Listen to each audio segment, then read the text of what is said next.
So we just learned how produces annotation is used.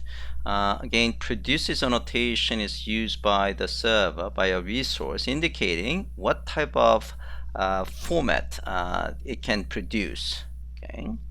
Now we are looking at the other side, consumes. Consumes annotation is used to specify the type of data that a resource can consume. It can be applied both at the class level, at the method level, just like a produces. Okay? And method level annotation will override the class level annotation of consumes. Now, what it means is that container is responsible for ensuring the method invoked is capable of consuming the media type of HTTP request entity body, which is specified at the content type of HTTP request header. If there is no method available to handle it, then it will return. 4.5 unsupported media type will be returned. So example is something like this. Client would send some data in the form of, let's say, XML. When the client wants to add a brand new item, and it will send that brand new item in the form of XML. So in that case, a content type should actually specify application /XML. Now, on the server side, if there is no resource method that can consume that XML, application XML, then 4.5 unsupported media type will be returned. If there is a method that can consume application XML, then that method will consume the data. Okay, so that's basically what consumes annotation is all about. Okay, so this is consuming what the client sent, what the data that client sent. Okay, so this is an example. Suppose there is a method. Here it is handling post request. So client will send some data in the post body. And this method says that the data type that is sent by the client has to be text plain. Otherwise, I'm not going to be able to handle it. So that's basically what consumes is talking about. Okay, so now we're going to actually do exercise 5. We're going to use both produces and consumes.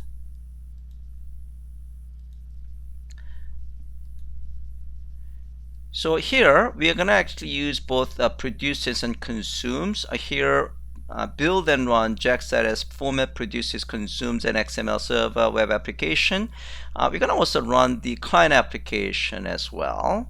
Okay, so let's actually produces and consumes server application. Right click and run as on server, assuming it has been built.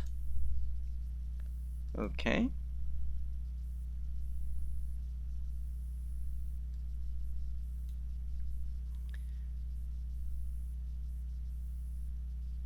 Yeah, we can certainly access this application using call, but it's actually easier to write the client-side code. So we're going to actually run the client, application, and we're going to actually try a different combination. Okay. All right. So once this is deployed, let's run the client. Okay. So it's deployed, and you should say try to run the client Java SE Maven project. Okay. So the client, so this is a client application, so right click and run as and Java application, and the main method, main class.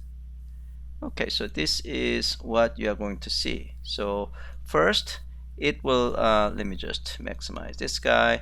It will try to create a new customer. Okay, then it gets returned with the location, with a successful creation, and then we're going to actually get the data, meaning the newly created customer, in the form of XML and in the form of JSON. So if you see here, so we get the in the form of XML here and in the form of JSON. Okay, so that is the code. Let's see. So yeah, here we can certainly actually try this one at using the call. So here let's actually try to access a newly created customer using call command. So if I run this guy, should return the same data. Okay, let's just copy this guy, copy and run it, and yeah, so it should return what's the name? Larry. Okay, and try to access newly created customer using in JSON format. So here we're going to actually use accept header with the application JSON. So let's we can copy this guy, run it, and that should return Larry in the form of JSON. Okay, so server-side code. So here, if you take a look at the server-side code, we have create customer method. It's handling post. So it will take whatever post data that was sent by the client as a data for creating new customer. So, and then it says it can consume XML and JSON. What that means is that this method could be used to create a brand new customer, and the data coming from the client could be either XML or JSON. Okay, either one is fine. So here we are setting the ID, and then we are going to add that user, the customer ID and customer, into customer DB. That is basically hash map, the concurrent hash map. Okay. And then we just display create customer with the ID, and then URI builder. We are using URI builder. We haven't learned the URI builder and URI info yet, but basically you can use URI info and URI builder utility classes to build URI. So typically when the new item is created, you want to send newly created items URL in location field of the response. Okay, so that's basically this code is all about. Okay. So we're going to actually talk about this later on in another presentation. Okay, and this is the case that this is the one that consumes incoming data. This is actually for produces. It could produce either XML or JSON depending on what the user wants. If the user wants XML format, it will return XML. Otherwise, or if the user wants JSON, it will return JSON. Okay. And then we have a client code. Client code here, again, we haven't learned the client API yet. Okay, this is basically basically we are creating a brand new customer. So we create a customer object. We set the customer data, first name, last name, and things like that. And then we are sending that request to this URL, and we are actually sending as a post. And this is the data that is being sent. Okay. And we check whether response status is 2 or 1 or not. If it is not 2 or 1, then it failed to create. Okay. If it is 2 or 1, we basically get the location response request header field, and we're just displaying it. Okay, and that's basically what gets displayed here. Okay, and then we are trying to get the data, the newly created data. So here we are going to specify the location. That was actually what gets returned. We are going to call the get request, and this is how you specify the accept header. So basically, I'm saying that I want to receive the data in the form of XML. Okay, and this one is actually receiving the data in the form of JSON. So that's basically what the client code is all about. We'll talk about how to write a client code in another presentation.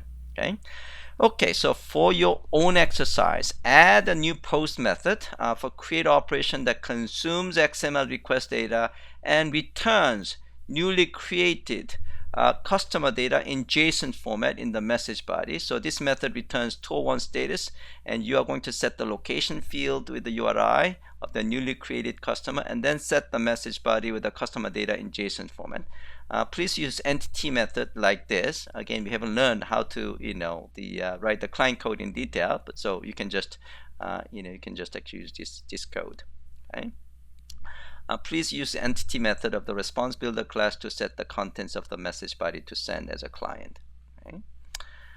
Okay, so I am going to give you guys about 12 minutes to do exercise 5.5.